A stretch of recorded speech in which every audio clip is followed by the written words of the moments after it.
Oh dear, surviving Suicunes. The first challenge, and you guys are the losers. So I'm sure you've seen a TPI before and know how this works, but I love the sound of my voice, so I'm going to explain it all anyway. So basically, this is how it works. I have 9 oranberries, and clearly there are 10 of you. If you do not receive an oranberry, you must go to the Dock of Losers, or Shame, or whatever, and ride the generic water-type Pokemon that I want you to ride of Shame.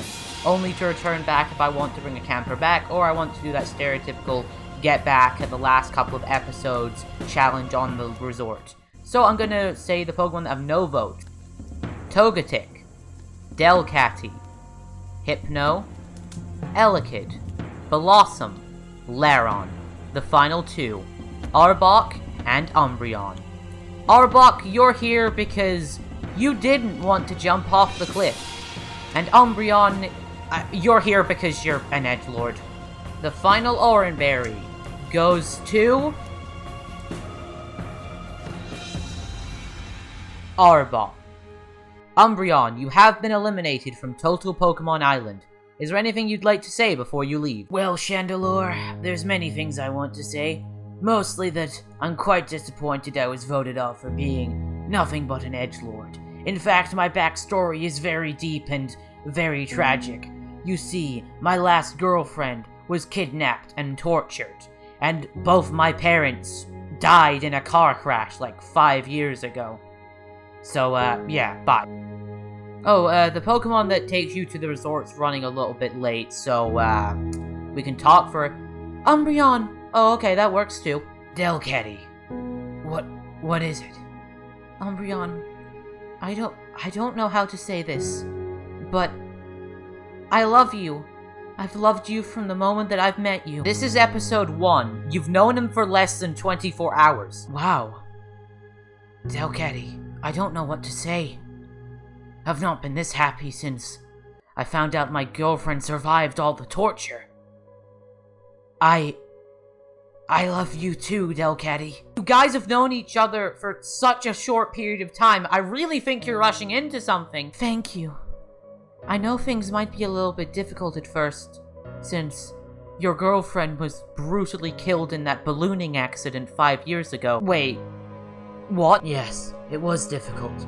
Especially since my girlfriend died 20 minutes after we recovered her from their captors. Oh, this has got to be a load of bull. Someone's pranking me, aren't they? But I think my girlfriend would be happy, knowing I ended up with someone amazing like you.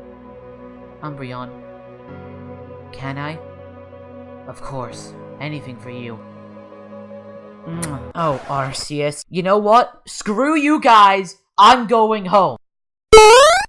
Hello everybody, Aiden Care, also known as the Crazy Chandelure here, and welcome back to the next episode of TPI Talk. On today's episode, we're going to be focusing on romance, and unfortunately, I am all alone, so you don't have a different voice to listen to besides my own.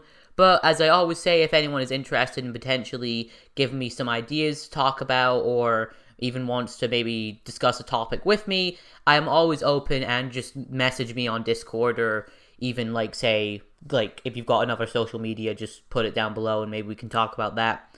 But on to today's main focus, romance. A very big part of all TPIs, in fact. I can't really list any TPIs where there hasn't been at least one couple or one romance in the show. The only thing that comes off, that I can think of at the top of my head is Sarcastic Slowkings, Season 1. That had characters that had romantic feelings for other characters, but no one really got into a relationship, except for maybe Mawile and Charizard at the end of the season. I don't know if that, developed into anything. We've not seen Charizard and Mawile since, but that was the only real couple in that show, and that was, at the end of the show. There wasn't really any couples in the actual game. Now, just a quick heads up before I get into, basically elaborating on my views of romance in stories, and also giving you different tips about romances. Romances aren't really a genre the romance genre isn't one that I like to read on its own. I like plenty of stories and plenty of TV shows and books with romantic subplots, but I don't really read stories that are just romance novels. And there are plenty of people with more experience basically in this field than I do. But I would still like to give just a couple of tips that hopefully help you guys out, However, I definitely recommend checking out more writing tutorials on YouTube. When I was writing my TPI, and still writing it right now, I found plenty of good videos on YouTube that gave me plenty of tips on how to develop my characters, develop romances, develop villains, plenty of good stuff that you can find on YouTube, and also other websites as well. However, this is my views on romance and just a couple of wee tips that I wanted to give you. However, I just want to elaborate that I am no expert. So I'm pretty sure everybody watching already knows what a romance is, and I don't really need to explain it, but it is essentially a relationship between two or more characters that is in a romantic sense. Well, it's only really two or more if you're handling a love triangle, which I'm not really going to talk about because Campfire Society made their own podcast that talked about love triangles, and they made a lot of good points about that I agree with, and I don't really want to be stealing or repeating their points, so I'm just going to link you to that. However, when you tackle a romance in a story, there is one thing, no matter what type of romance you do, that must be consistent and must always be applied. The romance must contribute something to the story. That is a must when you're writing romance. I don't need to be an expert on romance to tell you that, or need to be an expert writer. The romance must accomplish something in the story. It must develop the characters that you're having the romance be with, or it must develop the characters outside of the romantic relationship, or it must develop the story or the plot. Now, ideally, you'd like your romance to do all three of these things. However, it's a passable and sometimes good romance if you only do one or two. Don't feel pressured to do all three, but it would be really good if a romantic relationship can do all three of these things. A relationship in a story is much like Chekhov's gun. Chekhov's gun is essentially a writing principle where if there is a gun on the wall in chapter 1, by the end of the book, or ideally by the end of the next chapter or two, that gun must be fired, otherwise there's no point of it being there. Which is a lot like romances. The romance must achieve something in the story or something for the characters, otherwise there's no point of it being there. You shouldn't write romances just because you want a romance. So don't feel pressured to write one if you don't think you can handle implementing the three things I mentioned earlier. And to anyone watching this that plans on making a TPI, you don't need to have relationships in a TPI that are romantic. Example being Sarcastic Slow King Season 1. He only really had one romantic relationship, and that happened at the end of his story. So, don't feel pressured to write a relationship if you're not comfortable doing one. Trust me, when I first started off writing stuff, my first couple of relationships between characters were absolutely awful, so don't worry. Just if you don't feel like you can write a romance well right now, do some stories that aren't really published, or do some works that I probably wouldn't put on the internet yet, but just do some practice writing it, but don't feel like you have to implement it into your story. You don't have to, and anyone that says that you need a relationship in a story in order to make that story good is wrong, and you shouldn't listen to them. Now, when it comes to romantic relationships, or romance in stories anyways, I typically categorize them in two forms: Romance A and Romance B. Romance A is the typical one that you see in most forms of media, that being a currently established relationship between two characters that develops into something more, that being romance or becoming in a relationship. This type of romance is used most often, and I can understand why. It's good to see two characters that we already like become into a good relationship and become romantic partners, especially if you're shipping those two characters in particular.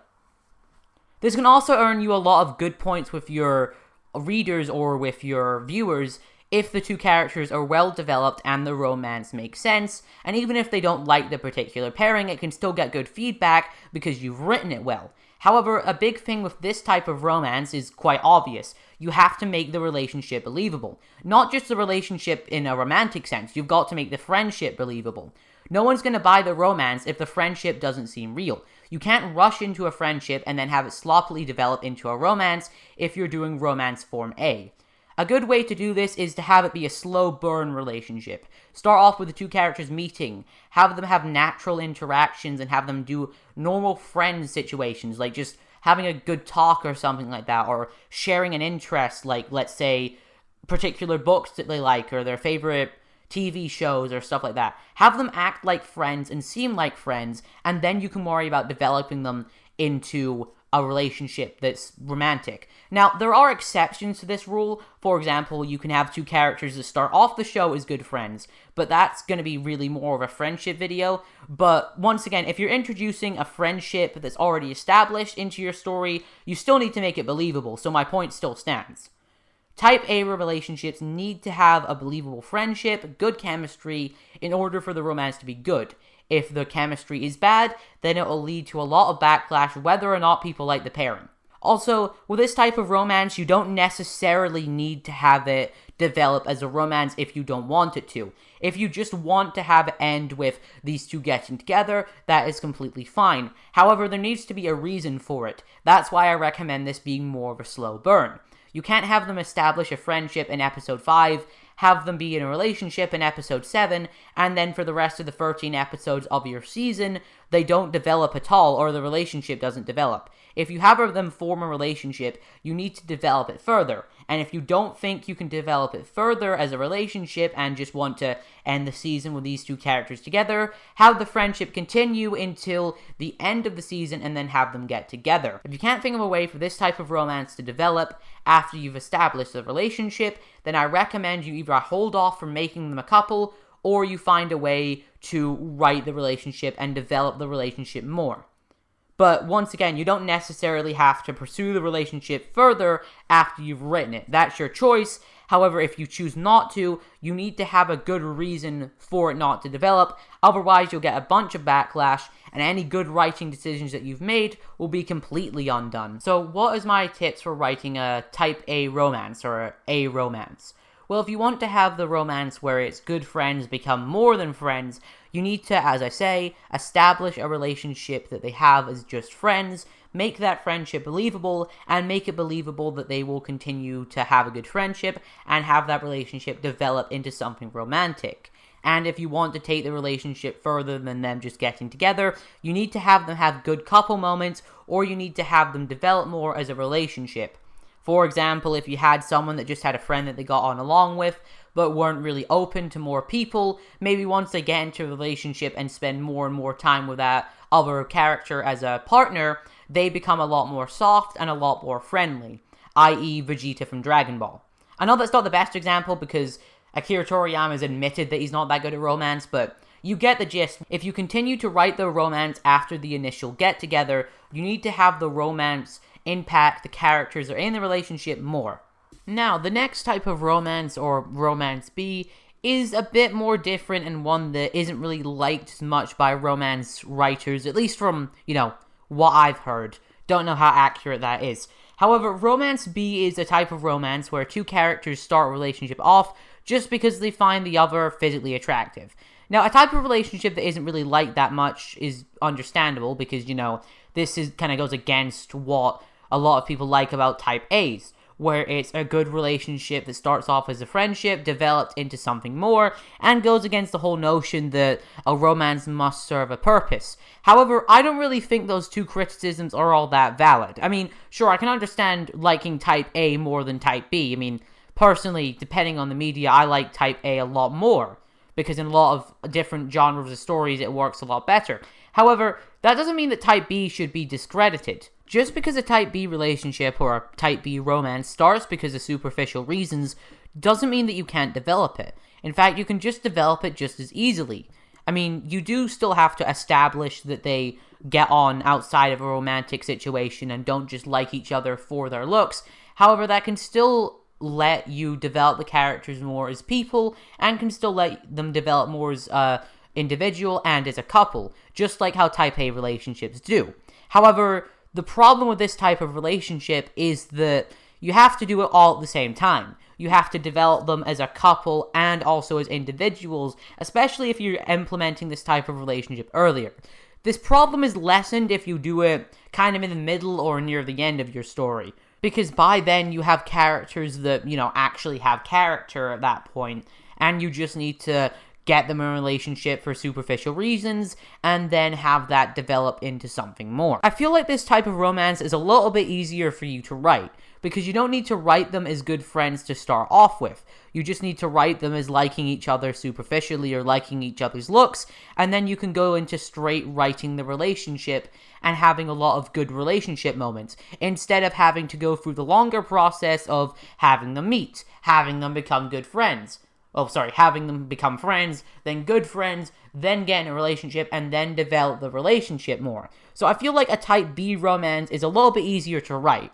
Also, in the context of a Total Pokemon series, or a Survivor series, I feel like this type of relationship suits the genre a little bit better than a type A. The reason I think this is because if you look at series like Total Drama Island, which, TPIs are based off of, a lot of the characters, and a lot of characters in TPIs, are in their teenage years. So a lot of teenagers don't want to, go out with their best friend or something like that. They just want to get into a relationship and be in a relationship, which is why I think in terms of a bunch of teenagers being on an island together, a type B relationship would make more sense than a type A relationship. Not to say that you can't have a type A relationship. There's plenty of type A relationships in TPIs that work very well. However, that doesn't mean that you can't have type B relationships, and if Total Drama Island happened in real life, you'd see a lot more type B relationships than type A relationships. My main tips for type B relationships is don't pretend the relationship is something that it isn't. If you just have it start as superficial reasons, you need to make sure that there is plenty of development, that these characters are in a proper relationship by the end, and that relationship develops them as characters. You can't just have them start off liking each other for their looks, and then the next 2 or 3 episodes they barely have any moments together, and now it's like, oh, I love you, and we've got such a great relationship. No. Even though this relationship can develop faster than a type A relationship, you still need to have good development for it to become a proper relationship. And also, another thing about type B relationships is if you're doing it early on, you need to make sure that you establish the characters outside of the relationship as well, which can make things harder. So it all depends when you implement the type B relationship. So that's probably all I have to say about romance for now. Sorry if I went on a big kind of lecture about it, but I just wanted to talk about this subject. And as I said at the start of the video, if anyone has a topic that they'd like me to cover, please just let me know. I hope you all enjoyed this episode. Sorry if I went a bit too deep, but thank you all for watching, and I hope to see you on the next episode.